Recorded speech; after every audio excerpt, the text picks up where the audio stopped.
A centered woman is an asset to the community and to herself because she lives life on her own terms. She lives life authentically, and on top of that, she is happier with herself because she has accepted herself and is very comfortable in her own skin. Welcome back to Kleopatric, where we talk about everything pretty girl logic. Now, before you continue talking about how to center yourself, we need to take a pause. Pause and evaluate, and let's see if we are really centered, because we can only talk about how we can be centered, but sometimes you need to diagnose to find the cure. Because you cannot recenter something you haven't noticed is off balance. This video is not about judgment, I promise you. It's about awareness. I see myself in these signs and I have worked on correcting myself, and I'm going to give you these signs so that you can sit down, reflect, and decide how you want to show up in the world. Don't get defensive, just see yourself as you are and take initiative to become a better version of what you are.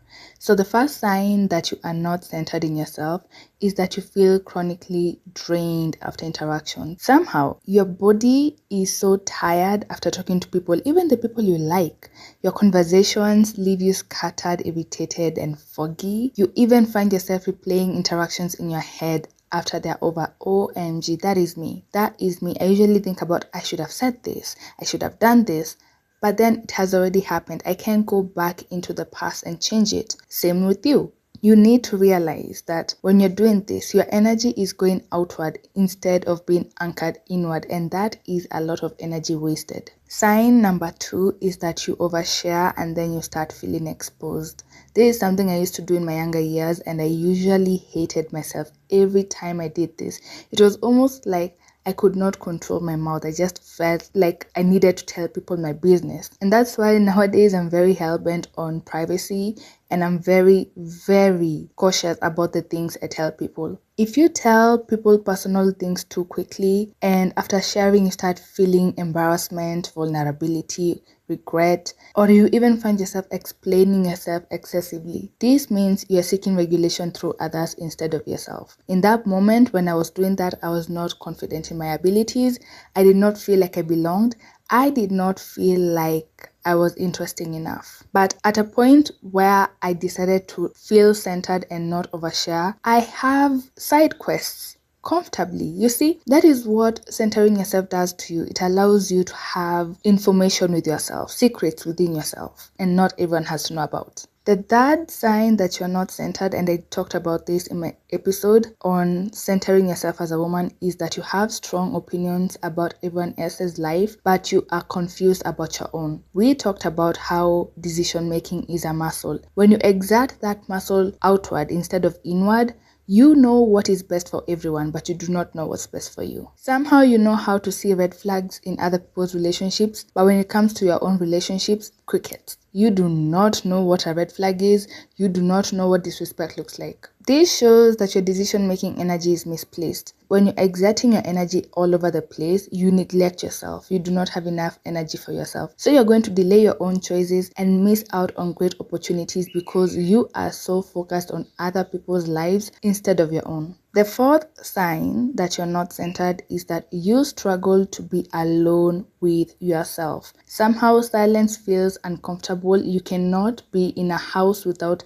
loud music or some movie or TV in the background. You always need background noise or stimulation. It's almost like being alone triggers restlessness or anxiety. This means that you do not have a strong inner rhythm, or you're disconnected from your inner rhythm. It is in the moments of silence that we learn how to think, we learn how to recalibrate, and we also assess ourselves. Denying yourself that opportunity to sit down with yourself and think about yourself. In Africa, we say call a meeting with yourself. Kujiita mkutano, calling a meeting with yourself. So if you don't have time to do that, then it means that your energy and your rhythm is external, it's not internal. And I'm going to tell you how I used to deal with this when I was younger. I used to meditate. I used to sit down in that yoga pose and meditate. And that was when I learned how to shut my mind up. I have deviated a bit, but I need to get back to it because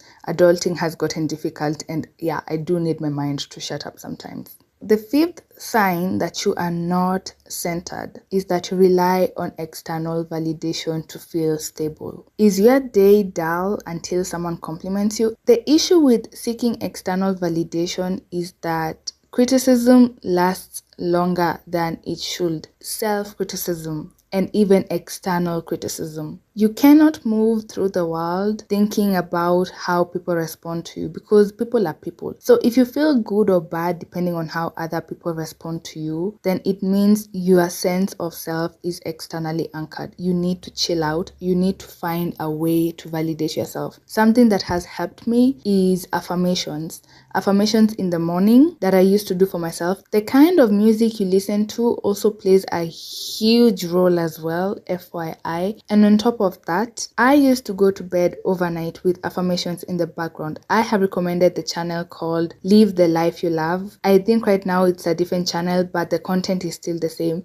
I used to play those affirmations when I was asleep and wake up feeling amazing. That is a creator I give a lot of credit to because she puts in the work and her affirmations have been good to me, and I recommend them to you. The sixth sign that you are not centered is that you resent people quietly, and this comes from people-pleasing tendencies. When you say yes when you want to say no, yeah, that is a form of self-betrayal. You feel irritated when you don't speak up or stand up for yourself. You're going to start resenting people and yourself as well. You also mentally keep score because you're the one who is doing the pleasing, and people never get pleased and they're not going to acknowledge that you did something to help them. I have learned to be so vocal about my boundaries of late. I have come to realize people are so shameless. They do not realize the quiet boundaries, regardless of whether you are enforcing them. As long as you vocalize your boundaries, that is when people are going to actually realize you have boundaries.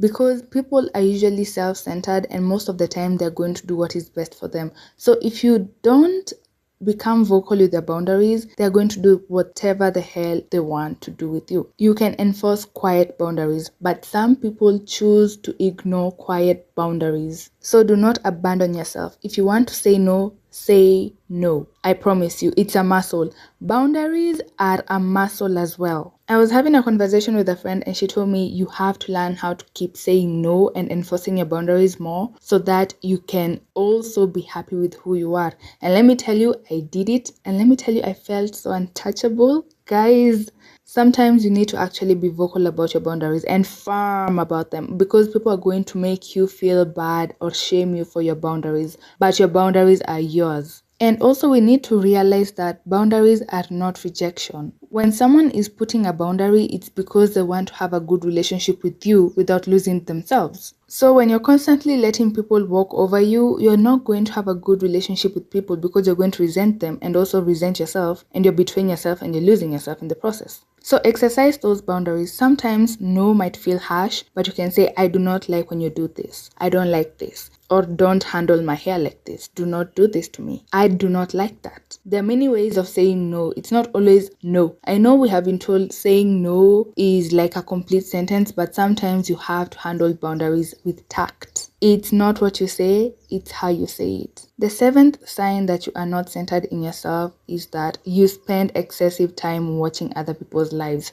Again, in my previous episode on centering yourself as a pretty woman, I talked about this. You are stalking profiles just to check. You're wasting time. You're wasting energy. You're wasting mental capacity because you're thinking about this person. You're stalking this person. You could have done something productive with yourself. In that moment, you could have colored a page. You could have painted. You could have learned so many things. But you chose to sit down and watch someone's life while they're busy living it. And the issue with that is that it's going to make you compare yourself a lot. I suffered with this in campus because everyone was trying to be cool, So I used to feel behind when I was scrolling. I'm like, damn, how the hell did Jessica get invited to that party? So you find yourself comparing yourself to other people a lot, and this tells you that your attention is not invested in your own life. That is how you waste time assessing other people's lives. That is how you waste your energy on other people. The eighth sign that you are not centered in yourself is that your body feels neglected or disconnected. You ignore hunger, you ignore rest or discomfort. You know you're not comfortable, but you still do it anyway. You know you're hungry, but you do not nourish yourself. And if you're going to nourish yourself, you eat junk food 90% of the time. You know you need to sleep, but you're still scrolling all the way to 3 a.m. and you're supposed to be up by 6 a.m. When you treat your body as an afterthought, it's going to show you why you shouldn't do that, because there is always consequences. When it comes to your body, everything you do to it has a consequence. If you moisturize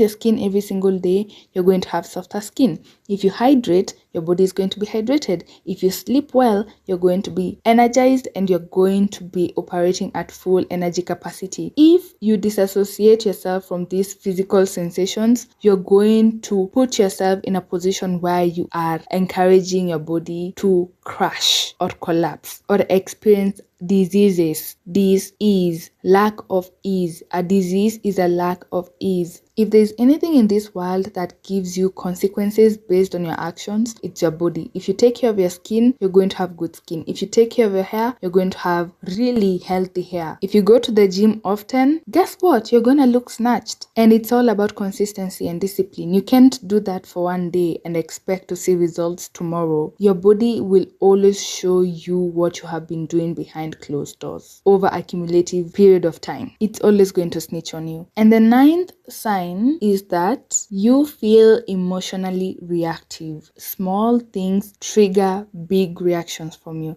And I'm not talking about when you're on your period. Nah. Over there, I know ball, but I'm talking about your day to day. That is your constant. Now that is a problem, because you're going to start feeling overwhelmed easily and your body is going to be in constant stress. Small things are making you produce cortisol levels, spiking your cortisol levels, and your emotions are louder than you, or they feel louder than you. People don't see you, they feel your emotions. You go to a room and everyone can actually tell that you're upset because of how bad it is. I do get some things are very triggering, but something small, someone stepped on your shoe, boom, you're yelling at everyone, you're crashing out. That is a telltale sign that your nervous system lacks grounding. You need to find ways to ground yourself. You need to find hobbies. You need to find, maybe go to therapy. Maybe you do have anger issues and you do not know. You need to actually evaluate yourself and ask yourself, why do small things trigger me so much? Why am I always overwhelmed? Why am I always under stress? And the last sign is that you do not feel rooted in yourself. When you're not rooted in yourself, you can actually tell. That's when you feel scattered, you feel off, but you can't explain why. People ask you, hi, how are you doing? You don't know if you're good or bad, you're just somewhere there. You're just there. That's a sign. You feel like life is happening to you instead of from you. You have an external locus of control. When you have an internal locus of control, you would believe that everything that happens, you are in control. But when you have an external locus of control, you believe things are happening to you because of external forces. You have everyone else to blame but yourself. You have fingers to point at everyone but yourself. And this signals that your center needs attention. You need to sit down again and evaluate yourself and check with yourself and see if you are actually okay. Journaling is a good way of reflecting to see whether you are really going through some issues. Maybe some trauma has resurfaced. You need to actually sit down with yourself, dedicate time to yourself and energy to yourself to actually learn about yourself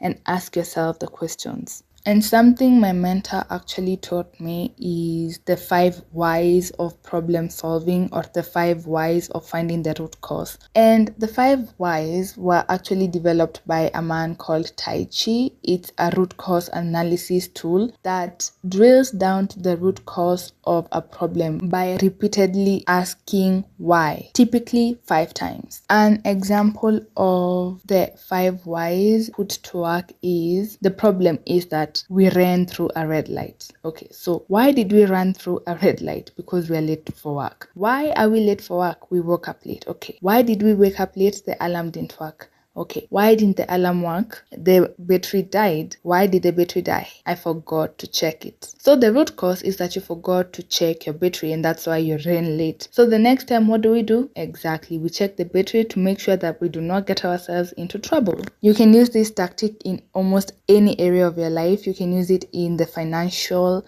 you can use it in teamwork, at work, social dynamics, everywhere. And if you noticed yourself in some of these points, it doesn't mean that you're broken. It means that now you are aware, and awareness is the beginning of centering. I am still a work in progress, and I believe that everyone is allowed to learn and also come back to themselves at their own time, at their own pace. No rush, no hesitation either. So in the next episode, we're going to talk about how to rebuild your center through pleasure, boundaries, body care, time, and intentional living. So you can go back and revisit part 1 and 2 of centering yourself as a beautiful woman with a softer and more honest lens, and ask yourself, what exactly do I need to incorporate in my life so that I can achieve X, Y, and Z? And I want to introduce a culture of highlighting the comment of the day or the update of the day, and I'm going to highlight a comment from my previous video by doll-i9q. She said, another precious gem from the Kleopatric herself. Took notes, as you should. Here are some ways I center myself. Number 1, save money for convenience, e.g. paying moving companies to pack for me during move out or pay for deep cleaning services. You go, girl. Number 2, keep my signature perfume and necklace from my class or workmates, and you should never be sorry. Number 3, make a full course meal for myself once a week, and it doesn't have to be expensive. Number 4, drink from a specific wine glass even if it's water. Yes, can't wait for part 3. Love it. Those are great tips, and I really appreciate you taking your time to share your tips with us. And I love the initiative to actually center yourself. So we've come to the end of the episode, and we're going to sign out. So stay hot, stay fabulous, stay Kleopatric, and I'll see you in my next episode. Bye.